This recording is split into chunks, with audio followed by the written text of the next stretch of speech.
আসসালামু আলাইকুম। দেশি কুকিং লাইফস্টাইলে আপনাদের সবাইকে স্বাগতম। আশা করছি আপনারা সবাই ভালো আছেন। আমি আলহামদুলিল্লাহ ভালো আছি। দেশ ও দেশের বাইরে যেখান থেকে আমার আজকের ভিডিওটি দেখছেন, আপনাদের সবাইকে জানাই আন্তরিক প্রীতি ও শুভেচ্ছা। আমি এই যে আমার ভাইয়ের বাসা থেকে বস্তা ভরা কিছু ভালোবাসা এসেছে, সেগুলি আপনাদের সাথে শেয়ার করতেছি। তো আমার ভাতিজা এসেছে, তো সেখান থেকে আমার ভাই আমাদের জন্য এই যে শাক পাঠিয়ে দিয়েছে। আর শাক তো আমরা সবসময় বেশি পছন্দ করি, এটা তো আপনারা অনেকেই জানেন যারা আমার ভিডিওগুলো নিয়মিত দেখেন। তো এই যে শাক, তারপর হচ্ছে ধনেপাতা, লাউ, এগুলো হচ্ছে ওইখানে ক্ষেত আছে। তো ক্ষেত থেকে আমার ভাই নিজের হাতে তুলে তারপরে হচ্ছে এই যে আমাদের জন্য পাঠিয়ে দিয়েছে। যদিও কিনে দিয়েছে, তো কিনে দিলেও আমার ভাই নিজের পছন্দ করে নিজের হাতেই আর কি ক্ষেত থেকে তুলে নিয়ে আসে। তারপর লাউগুলো লাউ খেতে গিয়ে তারপর হচ্ছে নিজে পছন্দ করে মাচা থেকে লাউগুলো কেটে নিয়ে আসে। এখানে তো আমি হচ্ছে ফ্রেশ শাকগুলো কিনে খাই, তারপরেও না এই যে এই শাকগুলো খাওয়ার এতটাই বেশি মজা লাগে, মানে খেতে ভীষণ ভালো লাগে। আর এখানে আমি লাউগুলো যে কিনে খাই, সেই লাউগুলো তো ভালো লাগে, কিন্তু এই যে লাউগুলো আমার ভাই যে লাউগুলো পাঠায়, এই লাউগুলো খেতে না আরও বেশি ভালো লাগে। তো আমরা হচ্ছে খুব পছন্দ করে আর তৃপ্তি করে খাই এই খাবারগুলো। তো আপনাদের সাথে শেয়ার করলাম আমার ভাই কি পাঠিয়েছে। আর আমাদের হচ্ছে এই সমস্ত খাবারগুলো দেখলেই আনন্দ লাগে, আর খেতে তো কি বলবো, মাশাআল্লাহ আলহামদুলিল্লাহ। আমাদের হচ্ছে অনেক দামি দামি খাবার দিয়ে মানে খুশি করাতে পারবেন না। আমরা এতেই কিন্তু অল্পতেই সন্তুষ্ট আর অল্পতেই খুশি। এরপরে হচ্ছে এই যে ভিডিওটা দেখতে পাচ্ছেন, এটা বৃহস্পতিবারের ভিডিও। তো আমার ভাতিজা এসছে বৃহস্পতিবারেই। ওরা হচ্ছে আমাদের এখানে ওয়াজ মাহফিল হচ্ছিল, সেখানে গিয়েছিল। তো আমি ওদেরকে টাকা দিয়ে দিয়েছিলাম যে তোমাদের পছন্দ মতো কিছু কিনে খেও। তো ওরা নিজেরা হচ্ছে না খেয়ে আমাদের জন্য এই যে এগুলো কিনে নিয়ে এসছে। আমার ছেলে আর আমার ভাতিজা গিয়েছিল। তো এই যে আর কাপ কেক, মানে মিনি কাপ কেক, আর হচ্ছে জিলাপি, তারপর হচ্ছে নিমকি, এগুলো নিয়ে এসছে। তো এনে তো মানে সন্ধ্যার সময় আমরা সবাই খাচ্ছিলাম। তা এই নিমকিগুলো না আমি ভেবেছিলাম ভালো লাগবে না খেতে, কিন্তু খুব ভালো লেগেছে, খুবই ক্রিস্পি ছিল, খেতে খুব ভালো লেগেছে। আমিও খেয়েছি, মাশাআল্লাহ আলহামদুলিল্লাহ। তো এদিকে হচ্ছে ওরা সন্ধ্যার নাস্তা করে নিয়েছে এটা দিয়েই। আর আমি হচ্ছে পিঠা বানাচ্ছিলাম। তো পিঠা বানানোর ভিডিওটা তো আপনাদের সাথে শেয়ার করেছি, আপনারা তো দেখেই নিয়েছেন। তো বন্ধুরা, যারা ভিডিওটা দেখে স্টার্ট করেছেন এখনও যারা একটি লাইক দেননি, তারা প্লিজ একটি লাইক দিয়ে ভিডিওটা কন্টিনিউ করুন। আর এই যে এখানে হচ্ছে আমি রান্নার প্রিপারেশন নিয়ে নিচ্ছি। এটা হচ্ছে গতকালের ভিডিও। তো গতকাল হচ্ছে আমি এই যে লাউ রান্না করব। আমার ভাই যে লাউ পাঠিয়েছে, তো এই লাউটা রান্না করব। তো এই লাউটা হচ্ছে চিংড়ি মাছ দিয়ে রান্না করলে না ভীষণ ভালো লাগে। তো যেহেতু চিংড়ি মাছ খেতে পারতেছি না, তো সেজন্য ডিম দিয়ে রান্না করব। আর কি বলবো, সেদিন একটু ইলিশ মাছ খেয়ে আমার এত চুলকানি শুরু হয়ে গেছে, মানে অ্যালার্জিটা ভীষণ বেড়ে গেছে। তো সেজন্য কান ধরেছি, অ্যালার্জি না কমা পর্যন্ত কোনো অ্যালার্জি জাতীয় খাবার খাবো না। তো কি বলবো, না খেয়েও পারি না, অনেক খাবারে অ্যালার্জি। তো সবগুলো খাবারে কিন্তু অ্যাভয়েড করার চেষ্টা করতেছি। তো দেখা যায় সময় বিশেষ কিছু কিছু খাবার খেয়ে ফেলি। তো যেমন এই যে পুঁটি মাছ, সেটাও কিন্তু অ্যালার্জি, কিন্তু পুঁটি মাছটাও কিন্তু আমরা খাচ্ছি। তো ইলিশ মাছ আর চিংড়ি মাছের মতো ততটা বেশি অ্যালার্জি যদিও নাই পুঁটি মাছে অ্যালার্জি থাকলেও খুব কম। তো অনেক খাবার কিন্তু খাওয়া নিষেধ, তার এত খাবার যদি মানে বেছে খাই তাহলে মানে খাওয়া দাওয়া সব বন্ধ করে দিতে হবে, এমন একটা পরিস্থিতি। তো এই যে লাউটা কেটে নিচ্ছি, এই লাউটা হচ্ছে একদম কচি। আর আমি সবসময় লাউগুলো হচ্ছে একদম পাতলা করে ছিলে নেই, যাতে সবুজ অংশটা থেকে যায়। তো এভাবে লাউটা ছিলে রান্না করলে না লাউয়ের কালারটা খুব সুন্দর থাকে। আর খেতে তো মাশাআল্লাহ কি বলবো, আমি তো আগেই বলেছি এই লাউগুলো খেতে ভীষণ ভালো লাগে। আর লাল শাকটা হচ্ছে এত বেশি মজা লেগেছে কি বলবো, সবগুলো খাবারই খুব ভালো লেগেছে। তো তো বন্ধুরা আজই যারা আমার ভিডিওগুলো প্রথম দেখতেছেন, আজই আমার চ্যানেলে প্রথম ভিজিট করেছেন, চাইলে আমার চ্যানেলটি সাবস্ক্রাইব করে আমার পাশে থেকে যেতে পারেন।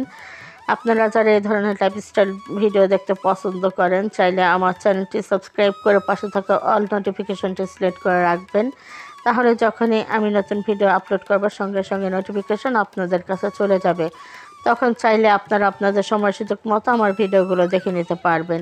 আর যারা আজই প্রথম আমার ভিডিওগুলো দেখতেছেন, আজ হয়তো ভালো নাও লাগতে পারে, কয়েকটা ভিডিও দেখুন, তারপরে দেখা যায় একসময় ভালো লাগে, ভালোবাসা হয়েই যাবে। তখন চাইলে আমার চ্যানেলটি সাবস্ক্রাইব করে আমার পাশে থেকে যেতে পারবেন। আর অলরেডি যারা আমার চ্যানেলটি সাবস্ক্রাইব করে দিয়েছেন তাদের সবাইকে অসংখ্য ধন্যবাদ। আর যারা আমাকে নতুন বন্ধু করেছেন, যাদেরকে এখন আমি ব্যাগ দিই নেই, তারা প্লিজ আমার কমেন্টটিতে এসে ছোট্ট একটা কমেন্ট করে যাবেন, আমি গিয়ে ব্যাগ দিয়ে আসবো। তো এদিকে কিন্তু অফ স্ক্রিনে আমি লাউটা বসিয়ে দিয়েছি। এর আগে কিন্তু আমি লাউ দিয়ে ডিম রান্না করেছি, সেই ভিডিওটা আপনাদের সাথে শেয়ার করা আছে, সেজন্য আজ আর বিস্তারিত ভিডিও আপনাদের সাথে শেয়ার করলাম না। আর হচ্ছে পাশের চুলায় আমি একটু মটর সিম ভেজে নিচ্ছি, এটা ভর্তা করব, কাঁচামরিচ আর রসুন দিয়ে ভেজে নিচ্ছি।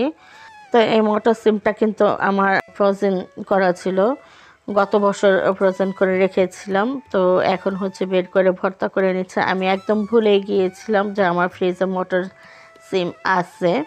তো সেদিন ফ্রিজ পরিষ্কার করতে গিয়ে দেখলাম অনেকটা মটর সিম আছে আমার ফ্রিজে। তো আজ হচ্ছে বের করে আমি ভর্তা করে নিচ্ছি। আর হচ্ছে মটর সিমটা ভেজে তারপরে হচ্ছে শুটকি রান্না করব। তো শুটকিটা ভেজে নিচ্ছি। আর শুটকি রান্না করব হচ্ছে কপির ডাঁটি আর হচ্ছে পটল আলু দিয়ে। আর এর সাথে যদি বেগুন দেওয়া যেত তাহলে তো খেতে আরও বেশি দুর্দান্ত হতো। তো যেহেতু অ্যালার্জির কারণে বেগুন খেতে পারছি না, কি বলবো। এদিকে হচ্ছে লাউটাও কিন্তু অনেকটা হয়ে গেছে।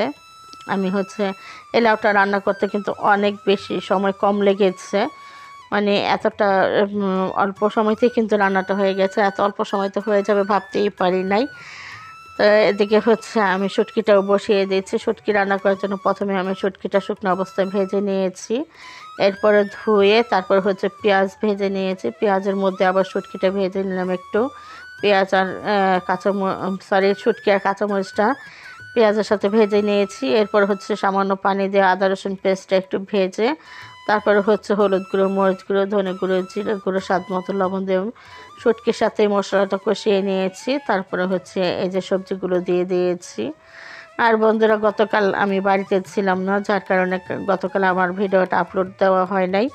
এই ভিডিওটা রেডি করা ছিল, তো শুধু ভয়েস দেওয়া বাকি ছিল। তো যেহেতু বাড়িতে ছিলাম না সেজন্য আর ভিডিও আপলোড দিতে পারি নাই। আমি গতকাল হচ্ছে বাড়িতে এসেছি, তখন বাজে রাত্র 11:30। তো বাড়িতে না থাকার কারণে ভিডিও আপলোডও দিতে পারি নাই, তারপর হচ্ছে কারো ভিডিও দেখতেও পারি নাই।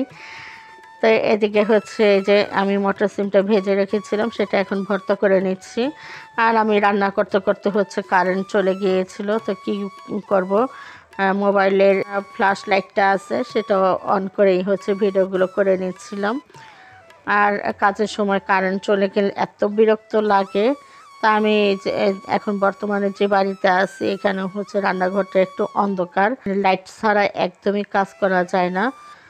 আর হচ্ছে এখন বর্তমানে যে বাড়িতে বাসা নিয়েছি, এই তো জানুয়ারির 1 তারিখে আমি চলে যাব এই বাসা থেকে। 1 তারিখে যাব না, 31 তারিখে যাব। তো ওই বাড়ির রান্নাঘরটা হচ্ছে আবার একদম আলো আসে বাইরে থেকে, তো ওইখানে লাইট ছাড়াও কাজ করা যাবে, কোনো সমস্যা নেই। তো এদিকে হচ্ছে আমি ভর্তাটা বেটে নিচ্ছিলাম, আর এদিকে আমার মেয়েকে বললাম তরকারিটা একটু নাড়িয়ে দিতে। তরকারিটা হয়েই গেছে, তো এখন হচ্ছে তরকারিটা নামিয়ে নেব। আমার মেয়েকেই বললাম নামিয়ে নিয়ে যেতে, তো সে হচ্ছে গ্যাসটা অফ করে দিয়েছে, নামিয়ে নিয়ে যাবে। তো রান্নাবান্না শেষ করে আরও কিছু আনুষঙ্গিক কাজকাম শেষ করে তারপর হচ্ছে এই যে খাওয়া দাওয়াটা করে নিচ্ছি। আর আমার খাওয়া দাওয়ার ভিডিওটা দেখতে পছন্দ করে আমার অনেক প্রিয় প্রিয় কলিজার বোনরা আছে, যারা আমার এই খাওয়া দাওয়ার ভিডিওটা দেখতে পছন্দ করে। তো তাদের উদ্দেশ্যে আমার খাওয়া দাওয়ার ভিডিওটা বিশেষ করে শেয়ার করা। তো তাদের মধ্যে হচ্ছে বাংলাদেশি মম-মিম, আর তারপরে আছে আয়েশা জাহান, এরপরে আছে সীমাস লাইফস্টাইল, এছাড়া আছে কুকিং উইথ মমতাজ। তো আরও কিছু আপুরা আছে যারা আমার খাওয়া দাওয়ার ভিডিওটা খুবই পছন্দ করে দেখতে। তো তো তাদের উদ্দেশ্যে আর কি মেনলি খাওয়া দাওয়ার ভিডিওটা করা হয়। বন্ধুরা, আমার ভিডিওটা এ পর্যন্তই। আগামী ভিডিও দেখার আমন্ত্রণ জানিয়ে আজকের মতো বিদায় নিয়ে নেব। আর আমি কি কি দিয়ে খাবারটা খেয়ে নিচ্ছি তা তো আপনাদেরকে বলাই হয় নাই। আমি হচ্ছে শুটকির তরকারি নিয়েছি, মটর সিম ভর্তা, তারপর হচ্ছে লাল শাক ভাজি। লাল শাকটা আমি অফ স্ক্রিনে আর কি ভাজি করে নিয়েছি, সেটা আর শেয়ার করা হয় নাই। তো আজকের মতো এ পর্যন্ত। সবাই ভালো থাকবেন, সুস্থ থাকবেন। আল্লাহ হাফেজ।